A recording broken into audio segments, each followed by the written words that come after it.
Now it's an incredible time of the year. We're in late December here after Christmas to really get out and assess your habitat and your deer habitat.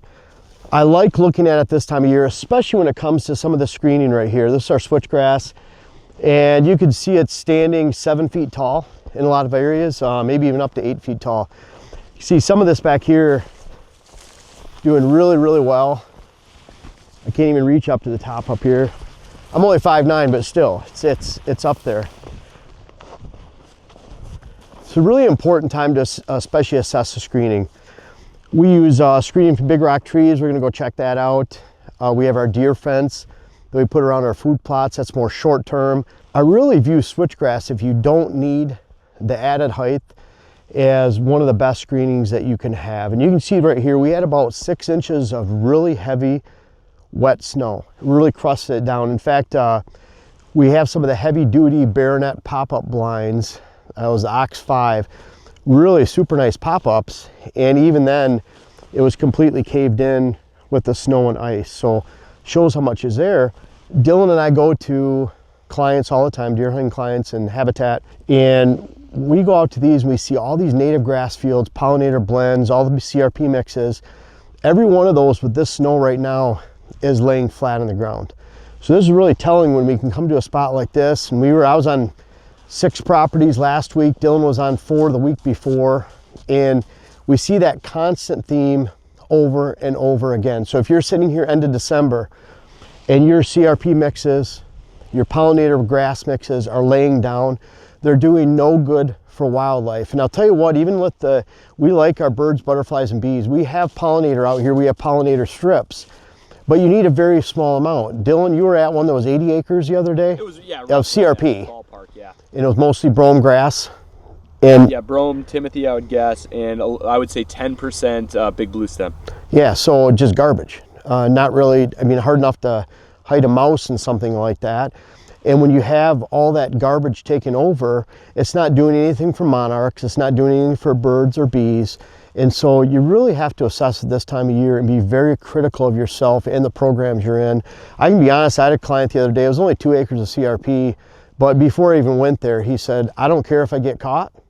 I don't care if anyone finds out, if I have to pay back taxes, I'm getting rid of that garbage. And it was big blue stem, Indian grass, and the administrator saying, oh, that stands up just the same as switchgrass. And it was laying down on the ground with wet snow, western Minnesota, more central, about west of me. I'm in southeast Minnesota, but over west of Rochester, about an hour, and it's just laying down. And so he's gonna replace it with switchgrass, and it's just what needed in that. It was a native grass blend in that case, and it's laying down, it's not offering any cover. So we're gonna go at a couple other things. We wanna check out a bedding area.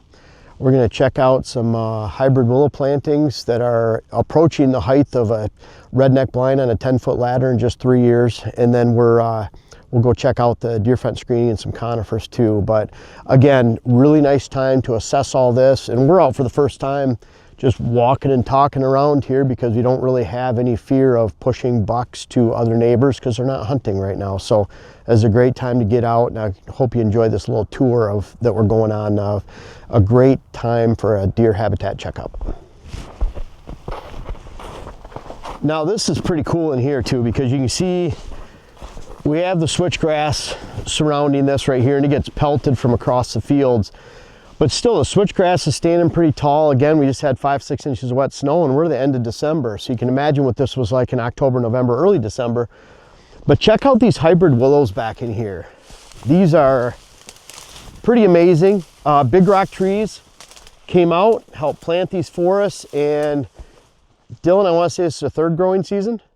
Yeah, it might be the 4th. I can't remember if it's the 4th. And what we did, we neglected to keep this area clean for the first little bit. You can see once we actually weeded these out and Big Rock Trees was back, they planted these are about 4-foot cuttings. So they were out in here, and I would say they were around this diameter right here.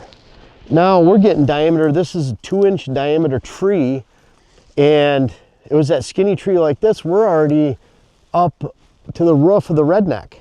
And so in really 3 seasons of growth, this is what we have. And you can see we have a couple other ones that are a little bit smaller on the outside here. We had some hybrid willows in here too, and they're doing outstanding. So pretty cool to come back and see here. And the whole idea is we want to get in and out of this blind without spooking deer. So we have a tunnel that goes back through here behind a line of switchgrass. We can climb up this front. These right here, we're literally going to have to clean them out from the windows here next year. They'll be 6-8 feet above the windows. So you can see how they branch out, these big trunks right here, and couldn't be happier. So habitat checkup number 2 on this right here is doing great. And we're gonna go down in the woods here, and I really want to check out a bedding area that we cut down in some aspen. I don't think we cut any last year. It was 2 years ago and 3 years ago we worked on that. So this would be a good test. We actually kicked some deer out of here when we first came in, so I want to go down there and look and see if they're using the bedding area, how much regen's in there, briars, and just what it looks like.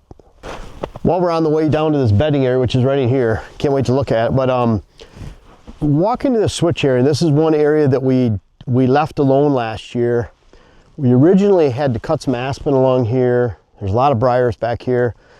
And you can see right now, there are a lot of aspen shoots coming back into this switchgrass. We actually have a lot of briars down in here. What you notice compared to that screening over there, the switchgrass is a lot shorter. What happens is when you have this woody growth in here, we need to hit it with some tardon or garland and get that woody debris out. It won't kill the switchgrass. Every time you have another weed component or another bit of growth within the switchgrass, it doesn't matter.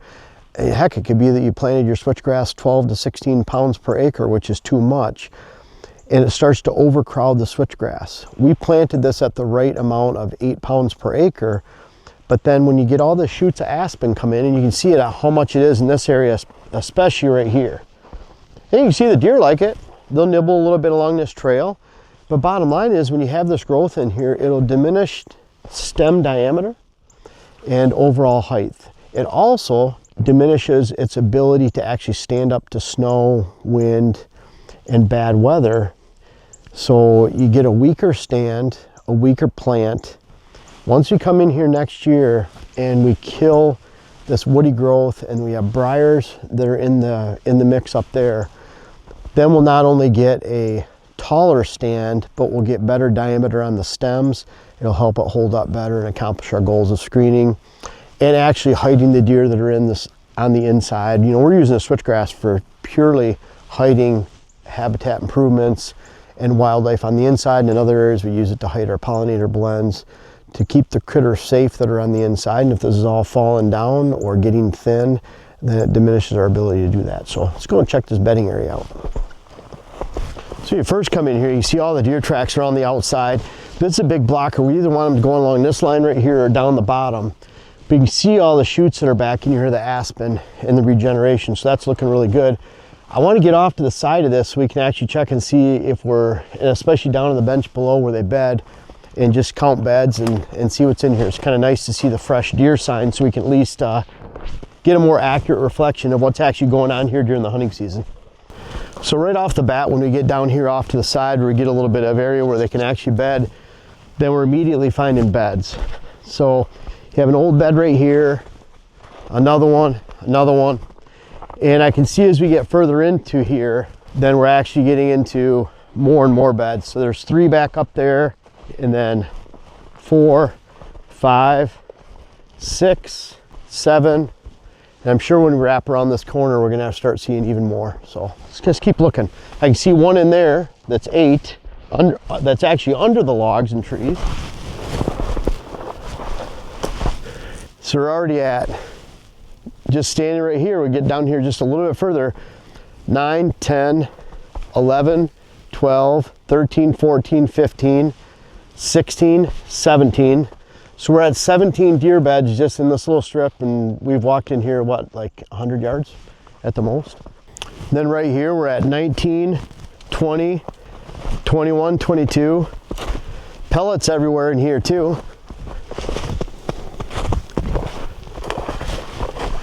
23 and 24. And that's just like all bedding right here. So we'll count another 4 or 5, but probably 27, 28. And you can see how they're relating to this. Now, if we went on the inside, we'd probably find a couple more. but they really don't like being inside the cuttings, and that's really telling. They can navigate through there, but we found one inside the logs, one on the outside. For those of you making hinge cuts, high canopy hinge cuts. Now, if you're in northern Ohio, southern Michigan, areas where they have a lot of cover, then a lot of your deer are going to be concentrated in small pockets, and they're used to a lack of space. Here, where it's more mixed ag, we have the hills, they don't want to be jammed back up in there.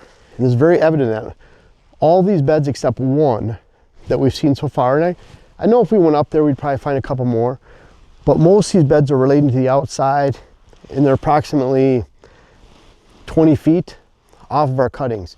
But we have full regeneration of aspen, hardwood, and briars and shrubs. So this is complete winter cover. So it's not surprising they're in here, but I know for a fact they're in here all October, September, into November, December, now late December and on. So we're at 28 beds right now. Again, pellets everywhere. There's 29, 30, and it just keeps going as we go around this circle. We're at 30 beds in here, and I'm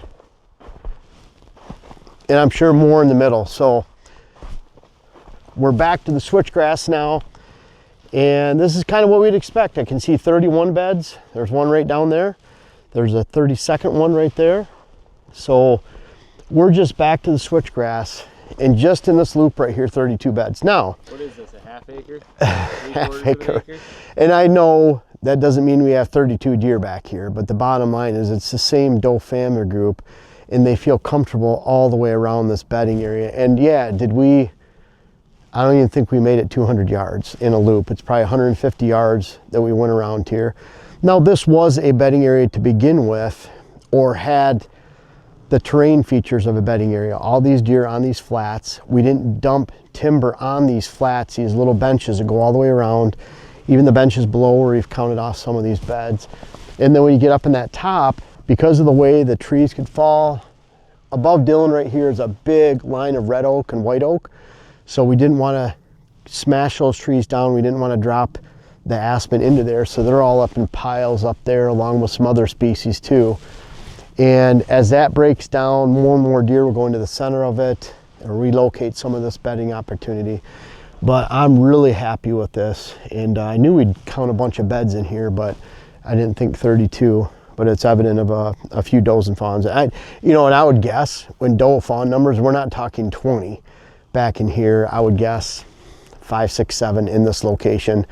And then we have this location in several locations across the entire property. So really cool to see this and see that our hard work is paying off. And we'll go on to a couple other features here. Well, this is something we're driving by. I wanted to show you, at our habitat checkup. This was a planting for big rock trees. You can see we have another square back there. We've had older ones here, but this is 1 year of growth. And we have some hybrid willow in here and some silky willow. We have some red osier dogwood.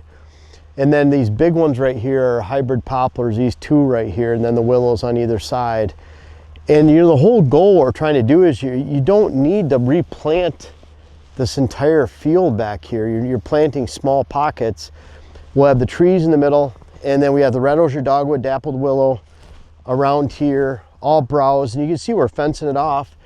But the growth just in 1 year, literally this was installed in May of 2023, and this is what we have. Again, just incredible growth. We'll take this fence down after a couple years, and we'll be left with surrounding these shrubs will come out to here and all the way around this square, and then the trees in the middle. And the cool thing is we can cut those trees down again and get prolific growth, make it more like a bush, and really high quality habitat that we have sprinkled throughout here, kind of mixed in with the edge of where trees and briars and growth is taking place. And then switchgrass all the way around the outside. We have some switchgrass pockets in here. We have some Norway spruce planted right up here. And we're just diversifying this field. But bottom line is we're protecting it on the outside with the switch, so the critters feel more comfortable in here. We have a lot of pheasant here too, a lot of rabbits, and just a huge amount of diversity, and this is a big part of it. I'm really happy to see that. That's awesome growth. You can see some of the shrubs on the inside around. They're doing great too. They're all alive, so that's a big thing. And a little bit of TLC in the beginning years really pays off. Now I really like showing you guys this right here. This is where Jim's camper used to be. So we established last year switchgrass along this whole line. This is an area where we had done no prep work the previous year. So a simazine before spring green up, 2,4-D Roundup when spring green up took place, and then 2,4-D Roundup again. Got the seed on the ground. I would say it had a slower start because we're just frost seeding, and it's thick, but you can see all this is switchgrass coming up this entire strip. You can see we have a little bit of broadleaf in here. What we did is we mowed this twice to control weeds, and then I came in here mid-July. I was sick of the broadleaves, so I actually sprayed 1.5 pints per acre of 2,4-D, and because this is a strip, I was able to spray that and cover this entire strip with our side-by-side sprayer, and so I didn't double up or anything. And that's the key. You can't double up that 2,4-D, the 1.5 pints per acre, because if you double that up, then you're going to kill this young switch depending on how old it is or damage it. So we got no damage. We mowed it, kept it down, and it's coming in beautiful. Next year I'll mow it. I see some Queen Anne's lace taking place in here, and I want to get rid of that with some 2,4-D next year. I'll probably do that sometime in May when the switchgrass is about this tall. But a great covering in here, and we're getting that established. Then we come down in here. This is the, you could say mid or long term, because it takes place, by this year, by going into August, this will be 6 to 7 feet tall. So we get in, this is our northern variety, which is the best around here. We come down in here, we planted about 65 cedars. And this is an area where it used to be the gray dogwood, a little bit of sumac and some trees. And with Jim's camper here, just toasted everything out. You can even see right here, I don't know how this ground is from after him living here for so long, but you look at the switch. There's tons of switch here, but look at the difference in height, and it's just because his camper was right here. So who knows what kind of waste he had out here. We can only imagine, but it kept the switchgrass lower, but it'll come back. It'll be really good. You come back down here, you can see some of these cedars are doing awesome. We put them pretty close together. Really green, really green. We have some that are totally brown, and we have some that are half brown, half green. I like the cedar in this spot because of this long line, the switchgrass out here, the gray dogwood. It's a really good complement to winter cover for pheasants. They can get under this conifer. It'll be perfect. The red cedar is really hardy. The deer don't eat it around here, so it's a great complement. And for some of you down in Missouri and southern Iowa, especially Missouri, where you have cedar eradication programs, I feel bad for you, because you shouldn't eradicate 40 acres of cedar. You should learn how to manage it, because it is a great form of base cover. And for us up here in the north, it can be an awesome addition to your deer habitat. We don't want it to become the habitat, but around here it doesn't. So you can control it near other areas, kind of like we do a field, 10-acre field. Let's say it was all switchgrass. We don't like that. We want it rimmed in switchgrass. We want switchgrass pockets. We want diversity pockets, hardwood regeneration. Think about cedar as in the form of that switchgrass. You take a 10-acre field that's all cedar, rim out about 6 acres in the middle. You could leave some pockets of cedar, but really look at diversifying, getting some hardwood, some shrubs in there, and some broadleaves growing, so you actually have some browse and food components, and food for birds, butterflies, bees, rabbits, small game, pheasant, deer alike. So this is looking pretty good in this area. When you drive by and you see the cedars at first, it looks like there's a lot of dead ones, but there's not. They're actually looking really good. See out here, these are really good. There's enough green in them. They're alive, and probably like this one's completely brown. This one's like starting to get stunted brown, and so not looking too great. And you can see our deer fence right here, where we've had the 5-6 inches of wet snow. We still have some lines of it that are pretty heavy. It's actually supporting some pheasant tracks and pheasant growth right here along this edge or cover. But this is not meant to be a January, February cover, although you can see it still gets in this waist high, and you look down that line over there, it still gets bunched up in waist high. But really our long-term solution, and this was awesome during hunting season. You can see with our 6 inches of wet snow and heavy winds coming from the northwest, it'll take it down a little bit. So really good for September, October, November, and a great strong height. But ultimately we want to get rid of this because I want this entire strip right here to be turned into food plot. And so, and while we're at it, let's make our way through here and let's look at this food plot right here. We'll do a food plot checkup of some of our food plots too, but I love coming in here, seeing the foraging on our big boost brassica in our greens. You see they're hitting the greens real well. You can see the pellets on top of the snow. The snow is really telling. They're either going to be hitting it or not. You can see it pretty easily. And then the corn, they're just devastating in there. And this was a field that they actually left alone for October. And I would say even November, but they're starting to hit it a lot harder right now. You can see it's really getting sparse in here. Here's our fall power green side. The fall power greens are meant for more early to mid-season. We're still getting some foraging on some of the radishes are in here. You can see our radish. Here's a radish just laying out to the side right here. You see we're getting some pretty good radishes. When they get to this time of the year, they get really soft. The radishes are the first ones to mature. They're the first ones the deer eat. They eat the bulbs or the actual radish itself, and they eat the tops first, but then they also rot the fastest, usually end of November, December. So in the big boost brassica mix over there, we have green globe and we have purple top turnip. That's meant for more later here. And then some of the rape leaves are still green and they'll hold up through the snow. So there's definitely a method to the madness. This is more early to mid-season. That's late season.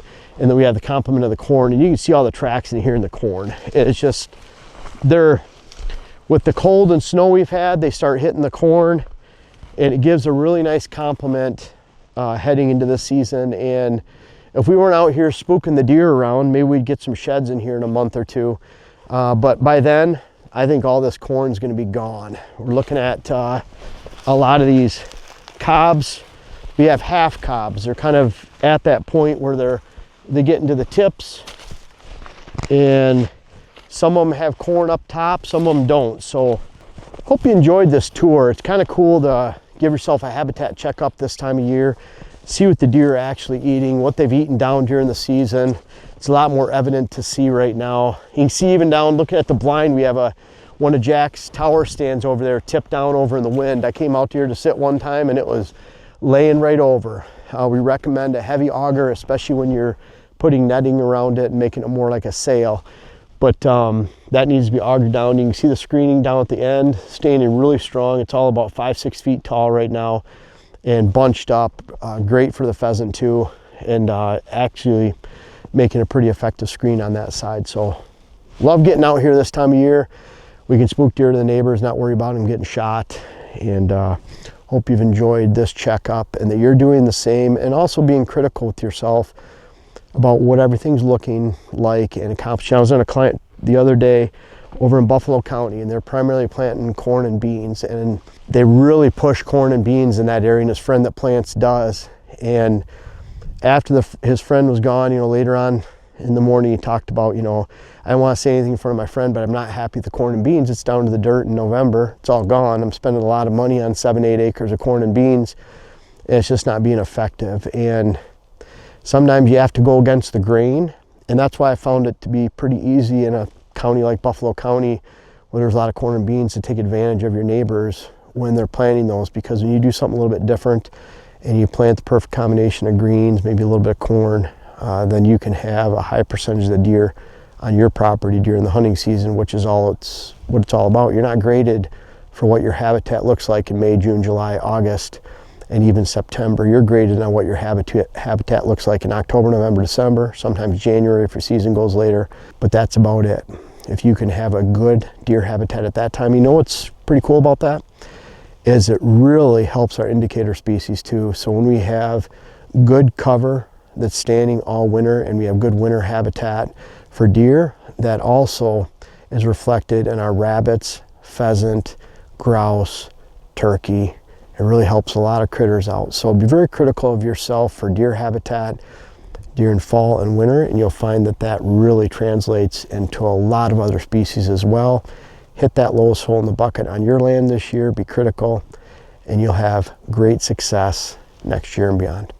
Thank you guys so much for watching the video. You're our best followers. You followed all the way to the end of the video. Really invite you to check out our website. We have our earthway spreaders for sale, great Christmas presents. We're booking clients right now, all 5 of us. So by the end of December, it seems early, but by the end of December, our schedule will be booked for 2025. It's hard to believe. I'm already booked for December and most of January, February. We have our web classes, the rut web class, how to design your whitetail property, and really important, hunting hills and thermals, understanding the wind. Those are great products on our site, all the books. Thank you so much for watching all the videos, buying the seed that you did this year. Really appreciate you.